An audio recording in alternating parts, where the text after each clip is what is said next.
Hello and welcome back to the ROI Club. You're talking with Josh Young and me, the Royalty King, today. Now, my guest once told me, I asked him a certain question about a topic, and he said, it's interesting.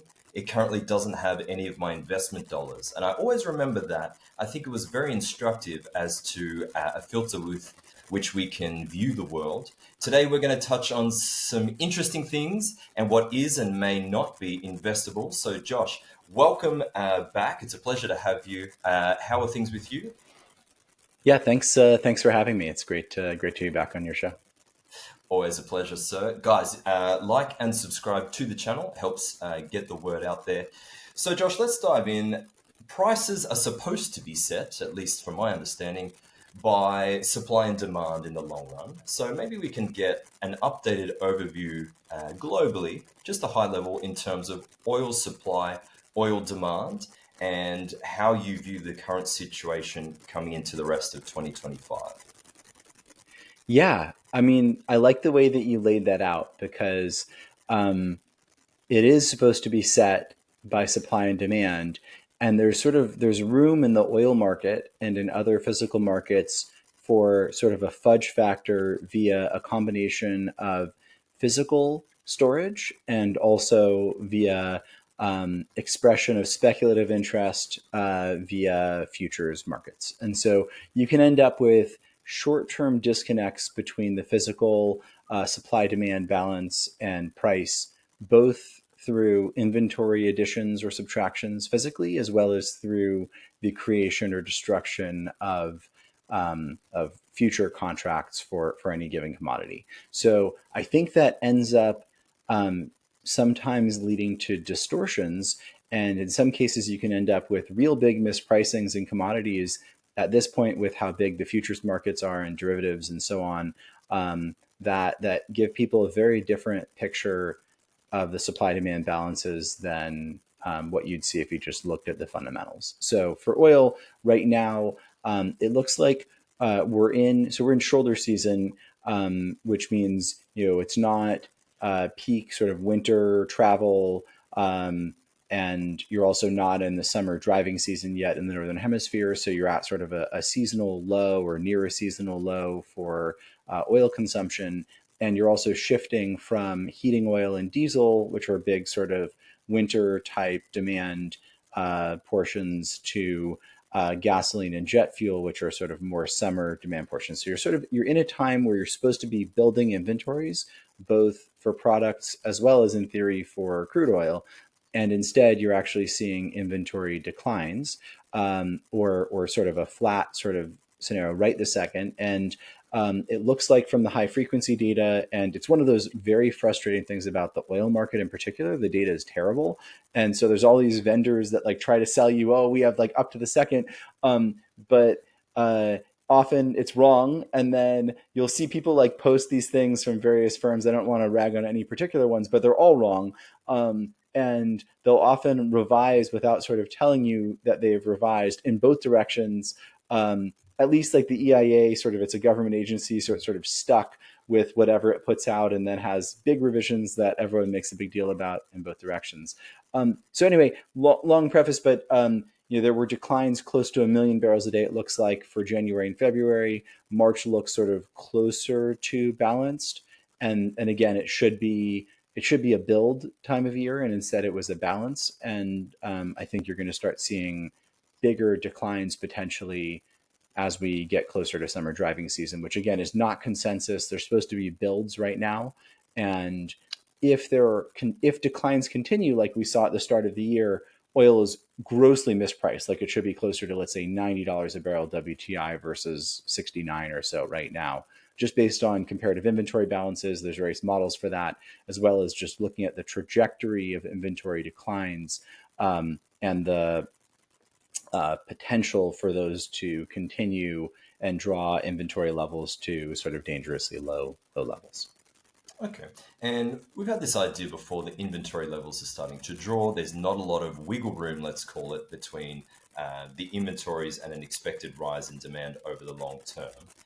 When you look out into the world, there's a lot of geopolitical changes that have occurred since we last spoke. We've got the tariff situation, we've got perhaps sanctions actually being enforced for a change. That might tighten up some supply in the market. How much, and I know it's a really difficult question to answer, but how much do you take into account some of these geopolitical factors in terms of available supply that may or may not be able to come to market? So, for the entirety of my professional investing career, which started at a private equity fund in 2007, people have been waiting with bated breath for Iranian oil production to come offline because of some sort of geopolitical event, and then potentially Iran blocking the Strait of Hormuz. So, that's been something people have been talking about for almost now 20 years, and it hasn't happened. So, the trade has been historically to fade this, right? Anytime people are really talking about it and it starts to get priced in at all, to trade against um, any sort of geopolitical motivated disruption in the oil market. Um, so I think it's important to provide that context because that's sort of people have been trained over and over again. And even before that, in the first Gulf War in 1991, you saw, or maybe it was 92, I don't remember exactly, but you saw the U.S. Came in after Iraq invaded Kuwait and got control. And the day that the U.S. came in, we got the Saudis to dump oil onto the market, and that was sort of the peak for oil for a number of years because they just flooded the market in response. So um, the point is, historically, over the last number of decades, it's been very profitable to fade any sort of oil market disruption. And even in 2022, there was a spike on that disruption, and then prices peaked in June of 22, and oil's down almost 50% from its peak. And so I think so that this is sort of a very high level comment, but I think that that's been what everyone's been trained to do, which means that to the extent that there is a disruption that persists, there's room for prices to go higher and then for people to start shorting price, but then for those shorts to lose tons of money and for price to go way higher than people think. And so um, I don't know exactly where that comes from. Maybe it's Iran, maybe it's just sanction enforcement, which seems unlikely to actually get you to like a $200 oil price, but maybe it gets you closer to 100. Or whether it's some sort of attack on Iranian oil export facilities as sort of an escalation from what's going on in Yemen, or some other thing that's sort of harder to predict. But I think there is that risk. It seems like there's almost a discount for oil due to this sort of perceived geopolitical risk, and therefore people shorting oil because they see it. And I actually see that as a great opportunity. I know it's bizarre, but I see that as a great opportunity fundamentally just have exposure to the space because that's wrong. And then I think if there is an event where there's a disruption, the consensus is, okay, you short it. And I think there's a chance, and again, I say this hesitantly because every time in the last like 30 years, the trade's been the other direction. But I think there's a chance that you end up with this move much higher if it's a sort of persistent disruption. And I think the world is way less well supplied with oil and has way lower inventories than we've had in decades, essentially relative to demand. And so that sets things up for a sort of 2008 type move in oil where you could have sort of a blow off top and prices going to a new all-time inflation adjusted high. Sure. Well, let's leave that as a wild card, as a little bit of gravy on the top, so to speak. We'll bring things back a little closer to home from a North American perspective. And we've mentioned that we're thinking the inventories are being drawn and supply is going to be stretched. If I'm not mistaken, the main swing supplier to the world is still the USA, and most of that comes from the Permian Basin.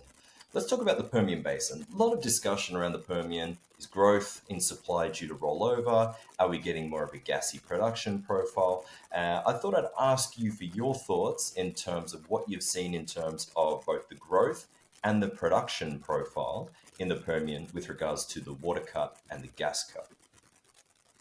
Yeah. Okay. Yeah. There's a lot there, and there's a lot of discussion. That's even the starting point is a little contentious. I have this like OPEC plastic barrel with a little OPEC oil. They didn't tell me which country, but I got to go meet with them in Vienna a month or so ago, and they would argue that they're the swing supplier, not the Permian.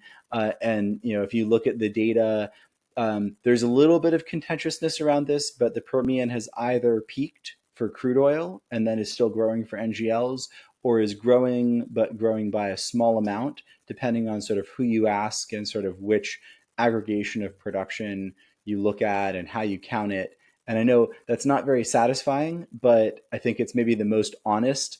Is just that I think the right answer is there isn't a real consensus around what's happening.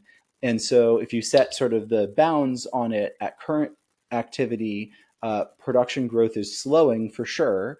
And then depending on how you measure it and where you look and who you ask, it's either growing by a little or it's sort of flatlined and is rolling over, expected to start to really roll over by, let's say, June, if prices and drilling activity doesn't improve a lot. Okay, interesting. And as I understand that some of these natural gas liquids are a little bit gender fluid. Sometimes they identify as being oil, sometimes they identify as being a gas. Is that really a big deal in the scheme of things? Really, what I'm looking at from a high perspective is how much production can come to market, how much liquid production, and then how much gas. Have you seen, well, we have seen a big move in the gas market, particularly at Henry Hub. Yet, if you look at Waha from the last I checked, you actually had negative prices towards the end of the last quarter. How have you seen a disruption in terms of the supply and demand in the local gas market in the US? Yeah, I mean, negative Waha has been my bane. It's definitely, I think that might be a bigger driver of underperformance for me in the last couple of years than oil prices. It's been real rough for local producers that don't have their transport sort of fully secured or that don't own their pipeline transport. And it's been terrible for the local realized price for natural gas liquids in the Permian as well as for gas, because like you said, there is some trade-off. You are able to include a little more ethane and other light NGLs in your gas stream, depending again on the specifics of it and where it's going and what you're using it for. Or you can sort of do a deeper cut and pull it out, depending on the gas price, depending on various other things going on. So yeah, there's a little bit of fluidity there. The reason that matters, those barrels actually matter a lot because ethane and propane and butane are also refined products. So they come from, if you refine a barrel of, let's say, just standard 40 gravity crude oil, if you refine that, you're going to get some propane and some butane and some ethane out as refined products from that crude oil. So if you produce ethane, let's say, directly or propane directly, you're actually competing with a refined product. So when you think about why that adds complexity, you're sort of and then especially because some of that can stay in the gas stream or get pulled out depending on natural gas prices and depending on processing availability, and then depending on sort of the consumption availability as well for those NGLs in local markets. So it adds some complexity, but the reality is that we're getting to a point where there's going to be adequate processing supply for NGLs. And there's going to eventually be an oversupply of gas pipe from the Permian. I know that sounds crazy, but it's basically gone over the last 20 years from oversupply to undersupply to oversupply. And the availability of pipe has mostly been undersupplied for the last couple decades, but there have been multiple year plus periods where there's been oversupply of that pipe. And so there's just it's cyclical, similar to upstream oil and gas too, on the midstream side. And so you have had a number of different pipe expansions and new projects that have been announced, and they're getting funded. Then some of them are getting built right now. So as that plays out, you're going to see the negative pricing for Waha go very positive, and actually potentially you can end up with Waha. This may be a little aggressive, but you could end up with Waha as a premium market net of transport cost, to the extent that you get into a situation where you have this sort of excess pipeline capacity, and that's extra relevant or increasingly likely to the extent that you have this continued lower oil price. Like the longer you have oil way below where it should be in terms of inventories and where the market's sort of out of balance due to inventory declines and due to sort of the futures market distortion in the physical market of the physical market price for oil.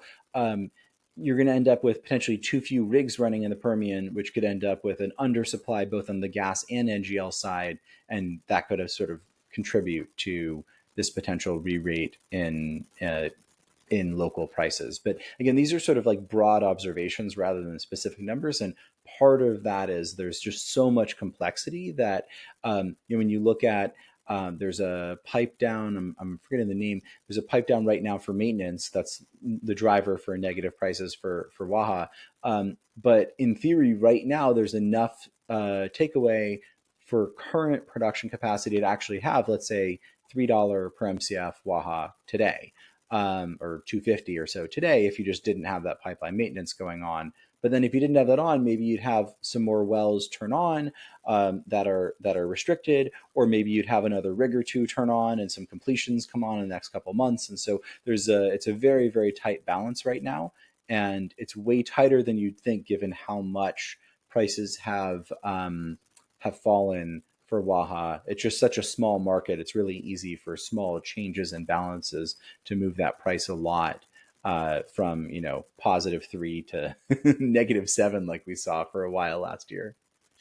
Yeah, it's wild. And is most of this demand that's coming online due 2025 and 2026? I've read it might be in the billions of cubic feet. I'm not sure how accurate that is.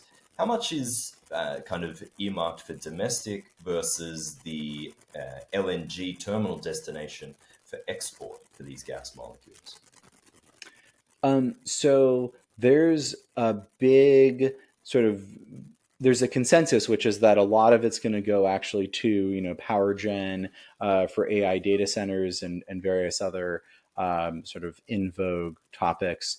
And we're actually sort of on the bearish side of that. I think on the low end of sort of the consensus estimates for demand for data centers, like they're getting built, but not quite as many as I think people are expecting or as they're being talked about. Like Microsoft just talked about this, where they're canceling some of the data centers that they had ordered because they see an overbuild. And then one of the big power providers, I'm forgetting which one, but they were at the CERA Week, the large energy conference here in Houston a couple weeks ago, and they gave a speech that I can't remember if it was on CNBC or if it was just a recorded speech at CERA Week that went on YouTube. But they were talking about how part of the over measure of that data center demand is that the same guys that were going to go build like a 2 gigawatt facility went and got bids from 10 people. And so each of those got reported as a prospective data center, but the reality is only one was getting built, not 10, for example. That was the example that this utility CEO used. And so I think much more of the incremental gas is going to go towards LNG export facilities, which should still fully drain the market, right? It should. I think gas prices go up over time, particularly at Waha. I mean, it's easy from -7 last year, and the average was maybe 1 or it might have even been negative on average last year. So that's easy for it to go up a lot. To be like, a Waha bull is not that. It's a very, very low bar. But I think like broadly for the NYMEX price, the Henry Hub price, they should go up quite a bit. But I think it's mostly from these LNG facilities. We see 20 to 40 BCF of incremental takeaway by 2030. And again, that's like 20, I think, is close to the EIA number, and then another 20 just from FID to projects, or sorry, projects that are approved but haven't gotten under construction or financing yet. Well, that sounds like a lot to me. Now, you mentioned drilling activity. The recent election of Donald Trump, or kind of recent, a few months in now, Trump said he wants to get the oil price down. As far as I'm concerned, as an oil investor, he really didn't need to say that. He's got that's been kind of like the path of least resistance recently. But Where are we at in terms of the ability to bring new production online? Presumably, again, prices are set on the margin between supply and demand. That would require a lot more drilling activity to get into production, right? So, where are we at in terms of drilled but uncompleted wells and rigs, specifically in the Permian Basin, which is the area I'm most interested in? Yeah, I have to pull up a chart to our table to get the most recent rig count for the Permian, but it's down something like 30 to 40% from its high a couple of years ago. And the there's a lot of debate over sort of core depletion in the Permian, and I think there's some confusion around it where um, almost certainly the locations that were considered core 10 years ago are almost all drilled. And then some of what was considered tier one, which was a full sort of economic step down from core, is now considered core because so little remaining of the true core is left. And a lot of that is actually depleted. It looks like, depending on who you ask, somewhere between 30 and 50% of that, what had been tier one, is depleted. And now many operators are drilling tier two, but they're drilling longer laterals, they're fracking it harder. And so you're getting decent productivity from tier two. You're starting to see operators drill what was tier three, and they might call it tier one now instead of core because of longer laterals, more intense pressure pumping. But I think there's a lot of, let's say, what you would have called, let's say, tier three or tier four 5 years ago, 10 years ago. There's a lot of inventory that's out there. It just requires much higher prices in order to induce drilling activity. So I think there's this weird debate. Again, I think just a lot of what I've noticed is people take these, they'll draw a line in the sand, they'll say, this is an absolute. And it's like, well, the reality is that there's this, there's a set of inventory that meets certain criteria, and then there's another set that meets a different criteria, and the operators are constantly exploring and testing technology and trying to sort of expand that inventory. And so I think we're nearing or at a peak for the Permian for oil, at least for crude oil production right now at current activity levels. But let's say that oil went to like $120 a barrel, and you got a few more of these pipeline projects on, and nat gas, you're getting, let's say, $3 or $4 an MCF in basin for the Permian. I mean, you could easily see another million barrels a day or more production from the Permian over a couple of years. You just need to put another 200 or 300 or something rigs to work on it in order to get that production. So you'd also produce a lot of water, which has been sort of a big topic. And I actually don't think it'd be an issue at all because, again, it's one of those things, people take these like militant views. Oh, it's not a problem, or oh, it is a problem. And the simple thing is those tier two locations are for the most part not in the same places that you're drilling those historic core locations, at least on the Midland Basin side. So your areas that you're worried about your water disposal, that you are worried about, let's say, pressure buildup in the old disposal wells, well, it doesn't matter because you're not disposing into those wells if you're drilling 100 miles away, or 50 miles away, or 30 miles away, or whatever. And then there's been moves towards purification and so on. And then the one other thought is some of the tier two or tier three would actually be back in the core, but it'd be right in the center, which you're actually not seeing that much development in, also because it's depleted. So you'd come back into areas where you're not actually, so it's sort of, right now you're drilling in this like tier one. If you come into that real core, or you go sort of way further out, you're fine from a water perspective and sort of fine from an infrastructure perspective.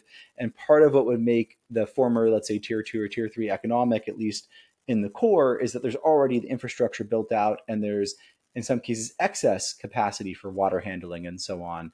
And so again, there's lots of sort of these issues. You'll see people taking really sort of strong stands on them, and there's a reality, which is that they're really complicated, and there's lots of inventory available, but at much higher prices. And then there's lots of water handling available, just not necessarily in the middle of Lee and Eddy counties in New Mexico right now, but in other places there's plenty, even in the Midland Basin, where there's some contentiousness around this. So anyway, that's what I'm seeing is there's a lot of capacity, but it needs higher price for the most part. And you're not seeing current activity to be able to see the growth that I think people are projecting. And so it's a quite bullish setup because you have the capacity, you have the inventory, and it's not being addressed. And it's not being addressed not because of people's like politics or whatever. It's just purely not economic. And so you need much higher prices to induce the activity. And the good news is that there is that potential supply. You just need the right price signal to be able to see it addressed.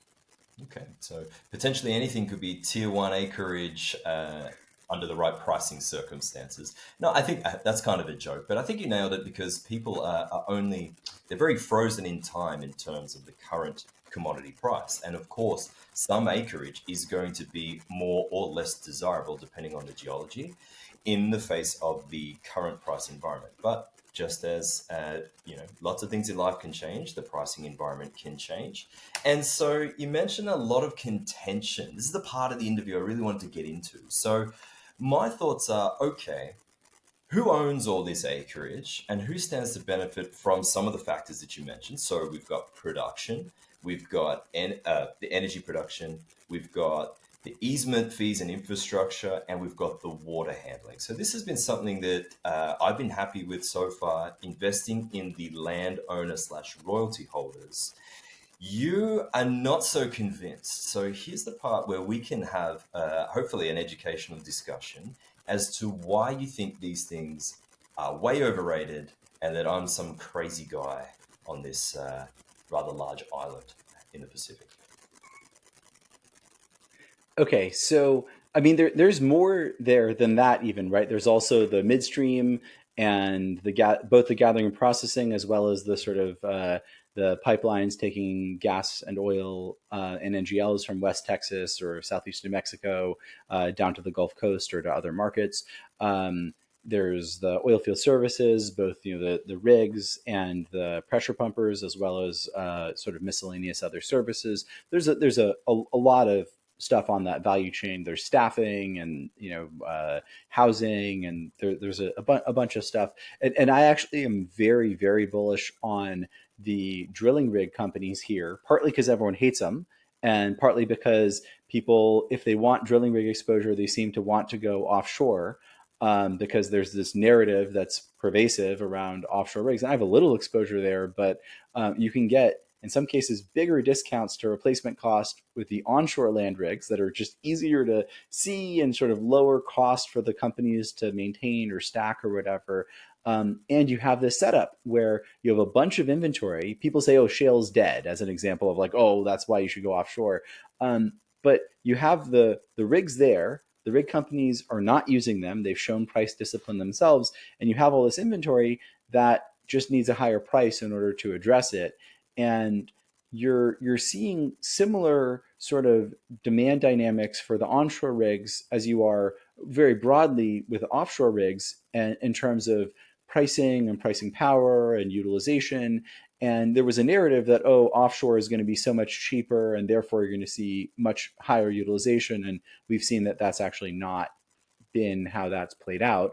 And so between the two of them, onshore is sort of cheaper and easier, and the valuations even on cash flow and on replacement costs similar, on cash flow actually quite a bit cheaper on sort of run rate cash flow. And again, when you get to the nuances of the Permian and various other shale plays, there is a lot of tier two out there.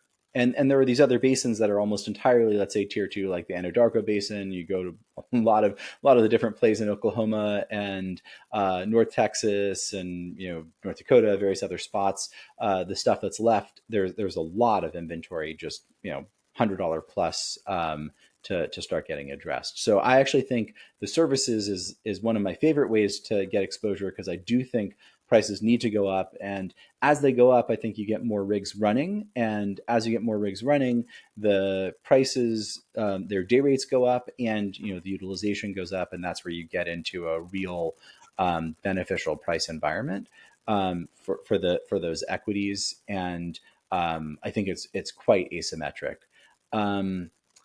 in terms of the landholders and the royalty holders and so on, it's not that I don't like surface or don't like royalties, and like I have exposure intermittently to those sorts of theses over time. It's just a question of how much cash flow am I getting, both current and prospective future cash flow, and then what am I paying for that?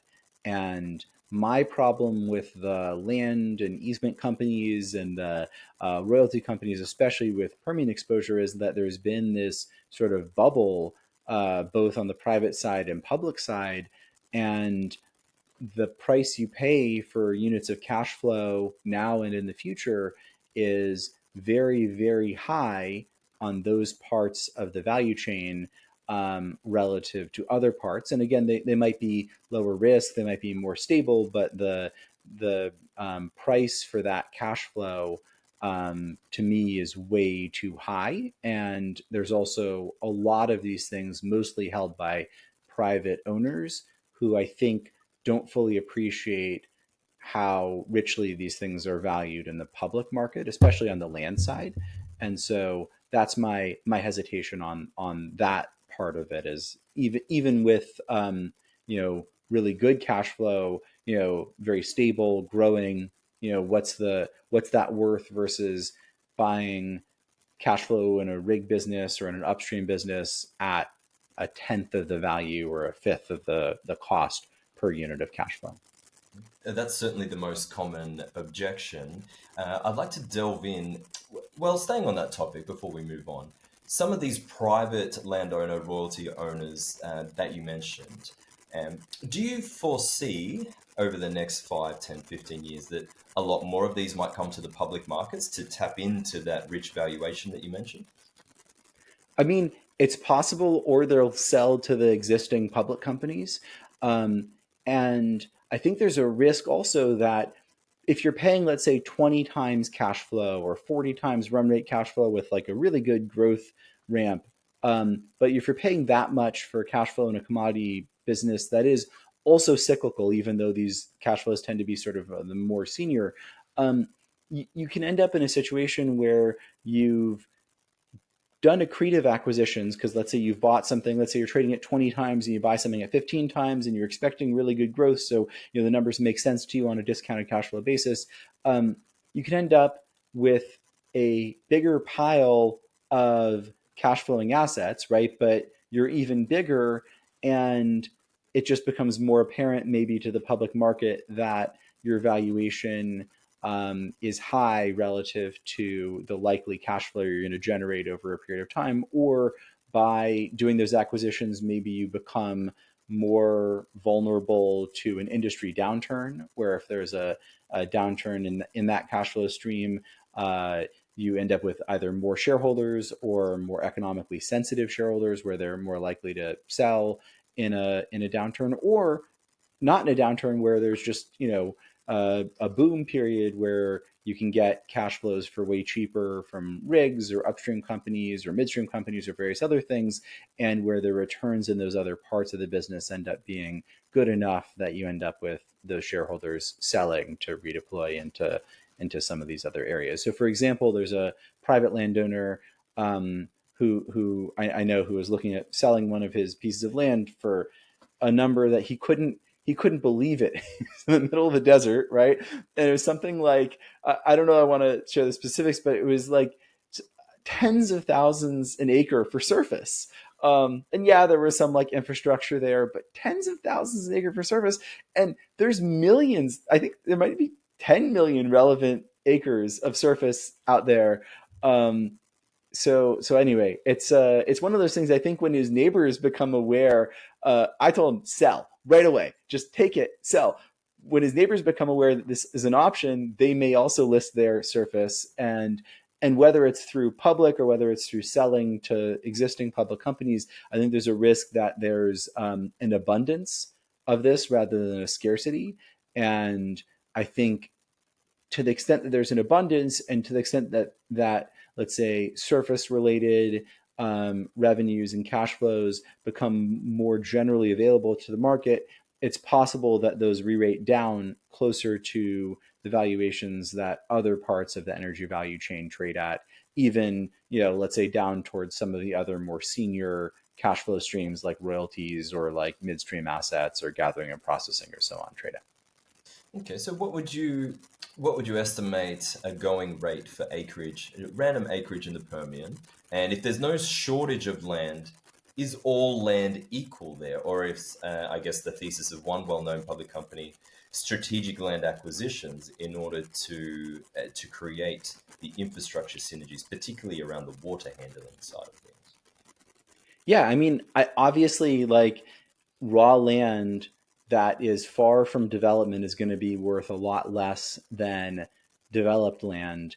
Um, but I'm not sure that there's enough of a difference in terms of where the public market is currently valuing those sorts of prospects versus what's currently available, as well as what may come to market as private owners become more aware of what they can get through selling these things or through sort of copying some of this development. Like if you look at the capital efficiency relative to cash flow on some of these projects, I mean, they're very high return projects, which is good, but it's also bad because, especially in the public context, you have this thing generating these returns on projects that are, at least in some aspects, not really unique. There's not like a margin of, there's not a moat. The next door neighbor could potentially do the same thing again, depending on whether it's water handling or water disposal, or whether it's providing surface for whether it's pipes or rail lines or various other things. And I think the risk is that people become aware of the high returns on their land and they go do it too, and then they either bring that to the public market, in which case there's sort of competition for that investor dollar, or they compete for the various services or various aspects that these current surface owners are competing on. So for like data centers, for example, some companies are getting a benefit for their land being potentially used for data centers. That's, I think, one of the more ridiculous examples where there's almost no differentiation other than, yeah, you put your concrete pad or something and yeah, you hooked up the power, and that's not nothing, right? And there's some delays and some challenges with doing that, but those are not a sort of long-term moat in the same way as like an interstate pipeline would be a long-term moat, or having ownership of a very scarce, let's say upstream development inventory resource would be a sort of moat as well. Okay. In terms of the water handling, I've been keeping an eye on my estimates of the water cut and the tariffs associated of processing dollar per barrel, which seem to have quite a healthy CAGR in terms of price year on year. That just seems to be going up. And how do you see the? I see the water handling as a bottleneck. You see that differently. You think it's a question of geology and where you can send the water flows. How easy would it be to handle the water differently to where it is today and in a different part of the state? Particularly, again, we're sticking with the Permian. Yeah, so I actually have a couple of financial exposures to different things that I should disclose, just because I don't want to, I have a little bit of exposure to companies that are involved in sort of purification and desalination and water handling, as well as to companies that actually, through an upstream and private investment I personally did, they actually got some water disposal rights, and they've been sort of pursuing commercialization and essentially getting a third party to pay them to dispose water in their disposal wells as well. So just full disclosure, I have a couple of different conflicts. I'd like to think my view on this is not driven by that, because those are very, very small exposures versus sort of a much larger portfolio, and just trying to get this right. But it's important to be careful about that. So um, I think I think the like doomer, like, oh, there's no more room for water and that's going to stop the Permian or whatever, is just utter nonsense. And it's sort of like, I've actually complained to some of like the reporters I know, like they keep publishing this stuff, I guess because it sells newspapers. It's like, guys, Yeah, like just seismic activity is the other one. It's like, oh, we're going to cause earthquakes. yeah, but like the data is that at least for the last few years, there's not a step up in seismic activity. You're sort of at the same level as you were at a couple of years ago. And yeah, there's been a little bit of damage. And I'm from California originally. Like earthquakes are risky and are not things to totally ignore, but it's not, I mean, this stuff is scrubland for the most part. Most of the Permian, it doesn't really actually matter. Even if there was a bigger earthquake than you've had so far, there's almost no repercussions in most of the Permian, just because of the ultra low population density and, frankly, ultra low economic consequences. And it's not nothing, right? And there's always a left tail risk from this sort of thing. But at the current trajectory and with recent, you're just looking through over a multi-year period, I think it's really easy to be a doomer on that front and easy to get attention, I think, by doing that. But I think it's just wrong. It's not catastrophic, certainly, from a sort of high level perspective. On individual land, there are some circumstances that are unfortunate and should get resolved, but like broadly, it's not catastrophic. So then the question is, okay, so there's some systems that are full or near full. There are some disposal wells that were either disposing inappropriately into deep zones, like basically into faults. They should not do that, and those people should get punished for that because that's not legal and it's not fair to their neighbors and could cause damage. That should stop. But it's being stopped for the most part. That's actually, like, I think the Railroad Commission is doing a good job with that. Then there's a question of purification, and there's a question of what else is available. And I think Waterbridge and some others are doing a good job of finding additional pore space to go lock up and develop. And I think there's actually more of that than people want to admit, and so that's good because it's not unique to find land that you can drill a water well into, a disposal well into, and you just need to do a little science and then take a little risk in terms of when you drill it. You don't 100% know what the disposal volumes will be. On the Texas side, on the New Mexico side, it's really a mess in terms of regulatory. And then purification is great, and it looks like they're headed towards a $2 a barrel bogey in terms of, like, that's where they want to get to for economic cost, turning very polluted produced water from 10,000 feet down with all kinds of stuff in it, turning it into essentially drinkable water or water usable for agriculture. And there's a pilot that EOG is involved in. They already did it in South Texas, and now they're doing it.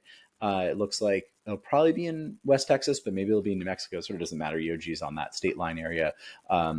And that's really exciting because at $2 a barrel, it's not lower than the average price, but it's certainly lower than some of the incremental water costs I've seen. And if you can get that ramped, and then maybe you get some sort of either like environmental credit because you use it to water trees. It's like way better for carbon storage. It's like the real carbon storage is you like plant a forest instead of dumping the carbon deep in the ground.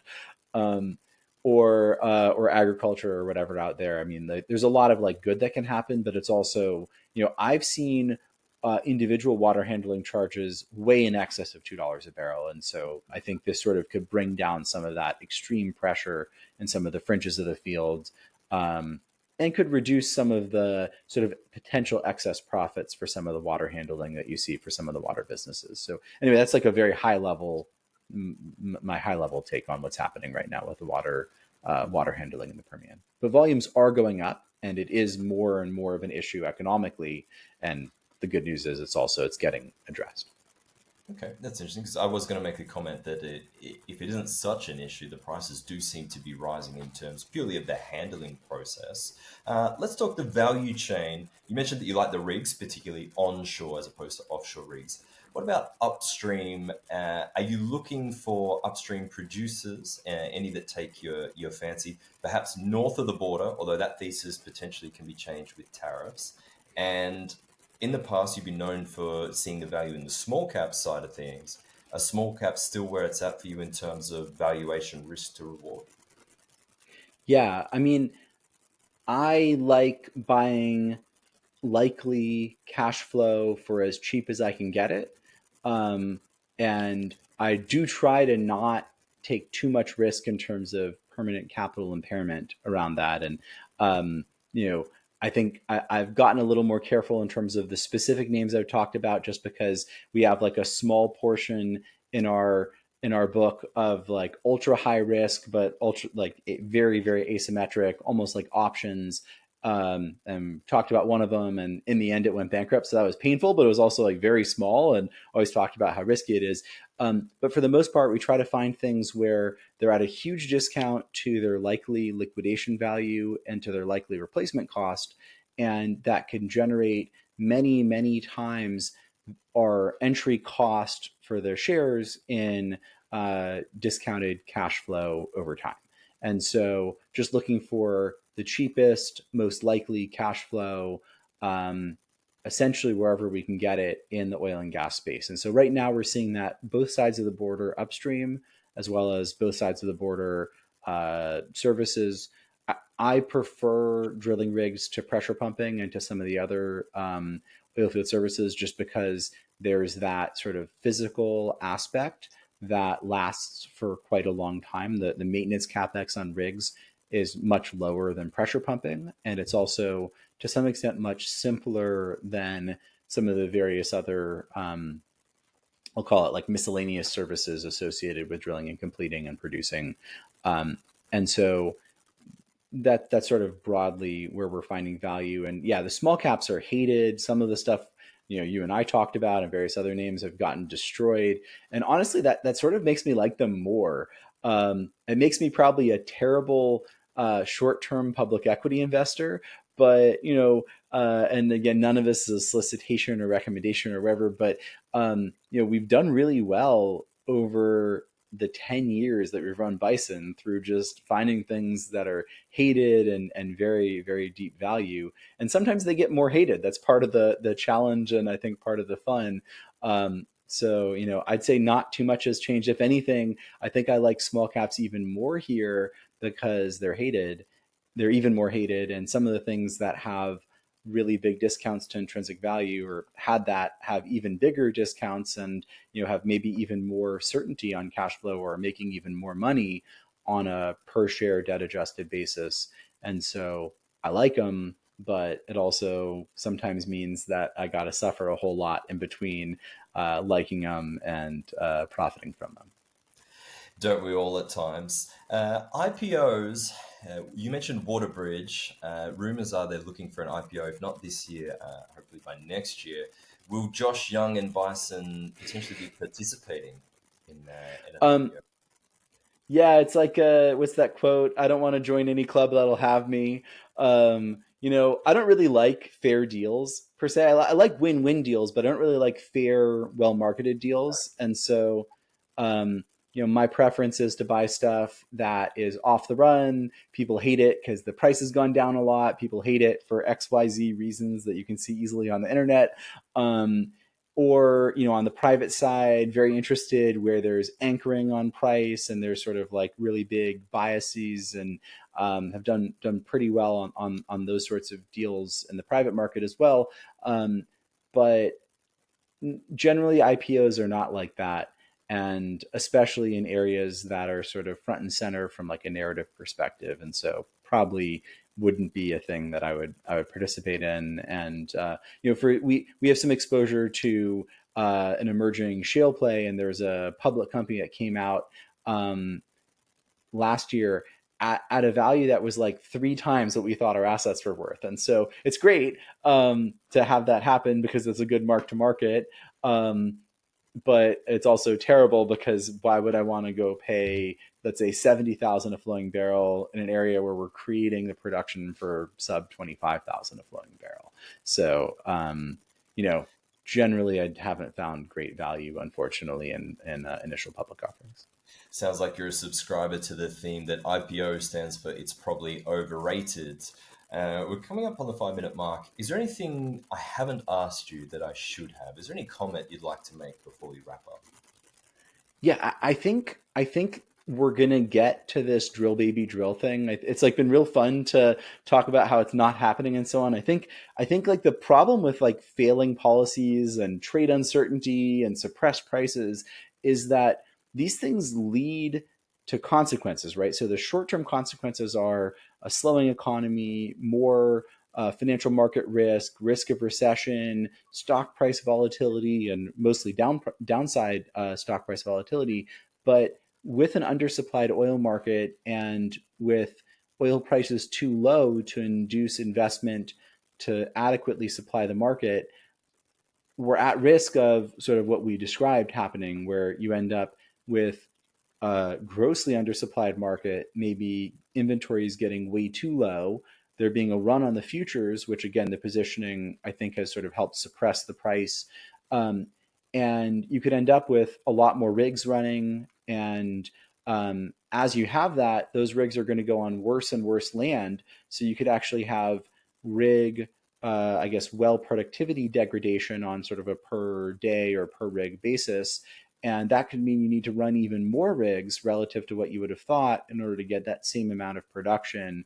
And so you could end up with a real big activity step up and real big price step up as you have that first set of rigs come on, and you end up with production disappointment. And then you end up with even higher prices from that production disappointment, where it's like, oh, well, 20 rigs were added, but it's almost like only 5 rigs were added in terms of production, incremental production. And so you could end up with a real challenge. And we've been studying this, and we may come out with a white paper on it. If you look at what happened in the 1970s, there was something very similar.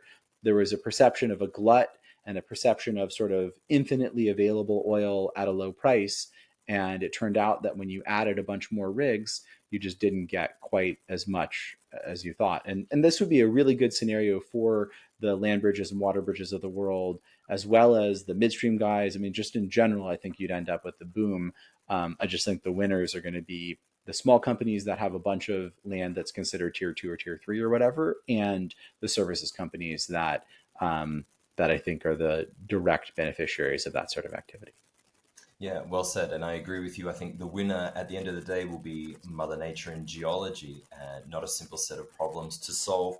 Josh, thank you very much for joining me. Guys, check out Bison Interests, and Josh's Twitter handle will be in the description. Thank you very much for joining me today, and I look forward to catching up with you in another episode of the ROI podcast. Take care, guys.